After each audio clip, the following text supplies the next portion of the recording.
Assalamualaikum warahmatullahi wabarakatuh. Bismillahirrahmanirrahim. Alhamdulillahirabbil alamin. Wassalatu wassalamu ala asyrafil anbiya'i wal mursalin sayyidina wa maulana Muhammadin wa ala alihi wa sahbihi ajma'in, amma ba'du.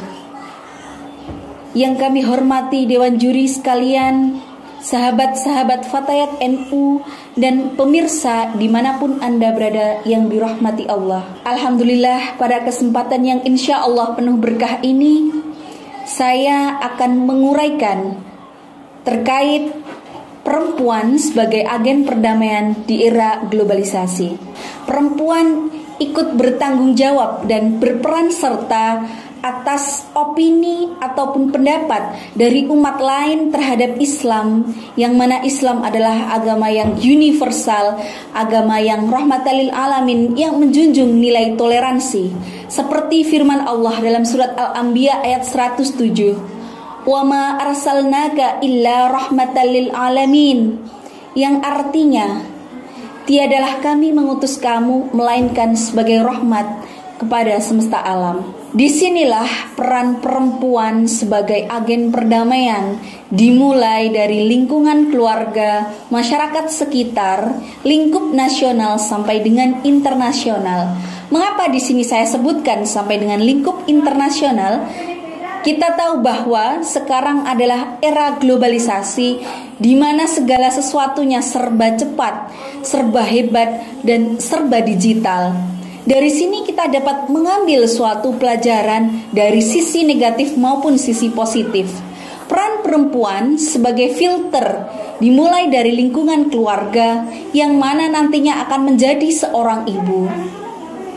Keistimewaan seorang perempuan, Al-Ummu Madrasatul Ula, ibu adalah madrasah pertama.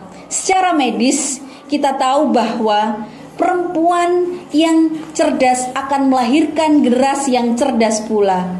Secara agama kita tahu bahwa seorang ibu yang berakhlakul karimah, yang beriman dan bertakwa kepada Allah Subhanahu wa taala, akan melahirkan generasi yang berakhlakul karimah, yang beriman dan bertakwa kepada Allah Subhanahu wa taala pula. Sahabat yang dirahmati Allah, konon zaman dahulu terdapat perempuan-perempuan hebat yang bisa memotivasi perempuan-perempuan masa kini yang hidup di era globalisasi.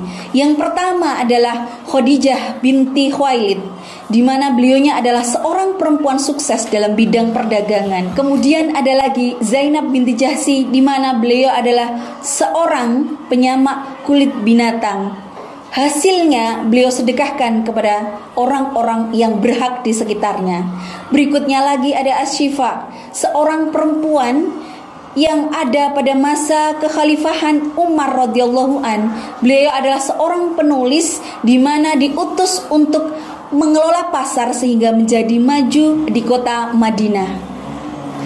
Sahabat yang dirahmati Allah, di dalam gen seorang ibu ada gen yang menunjukkan sifat-sifat Rahman dan Rahim ketika mendidik anak-anaknya. Di sana ada gen yang namanya gen IR alpha. Gen tersebut membangkitkan seorang ibu untuk memiliki sifat-sifat Rahman dan Rahim, peduli, penuh kasih terhadap anak-anak yang dididiknya untuk menjadi generasi yang hebat. Sahabat yang dirahmati Allah, peran perempuan tidak hanya sebagai anak, sebagai istri, atau hanya sebagai ibu.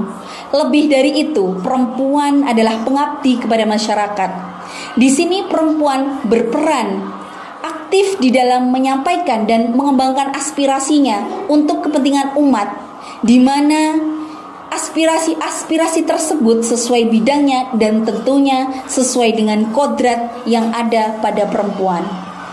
Sahabat yang dirahmati Allah, di dunia internasional seperti yang dikutip dari Jurnal Palestine volume 8 nomor 2 tahun 2015 yang ditulis oleh Dalilati dari UIN Sunan Kalijaga, terdapat konsep HDI atau Human Development Index yang dicetuskan oleh UNDP, yaitu United Nations Development Program. Di sana disebutkan bahwa pemberdayaan harus dilakukan di semua lini. Salah satunya adalah yang terpenting terkait pemberdayaan perempuan. Konsep ini lanjutan dari konferensi yang dilakukan di Beijing, Cina oleh PBB pada tahun 1995.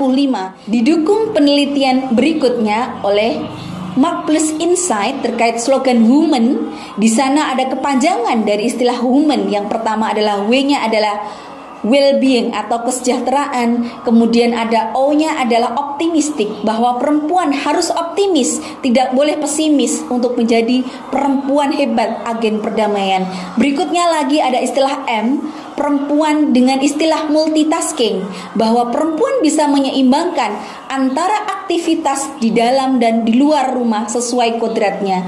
Berikutnya lagi ada istilah E, ini adalah entrepreneur, bahwa perempuan bisa melakukan wirausaha. Berikutnya yang terakhir adalah N, yaitu networking. Di sana ada jaringan, bahwa perempuan tidak bisa hidup sendiri. Mereka hendaknya berorganisasi untuk mendapatkan manfaat bagi diri mereka sendiri maupun kepada umat, bahwa perempuan tidak untuk dikucilkan dalam istilah networking ini. Sahabat yang dirahmati Allah, maka dari itu diperlukan kesepadanan dalam memahami Al-Quran, sehingga core atau inti dari pesan damai yang terkandung di dalamnya dapat kita implementasikan dalam kehidupan sehari-hari. Mulai Ramadan ini hingga bulan suci usai sampai dengan akhir hayat nanti, mari kita berniat belajar Al-Quran sehingga menjadikan kita perempuan agen perdamaian. Akhirul kalam, wallahu muwafiq ila aqwamit thoriq. Wassalamualaikum warahmatullahi wabarakatuh.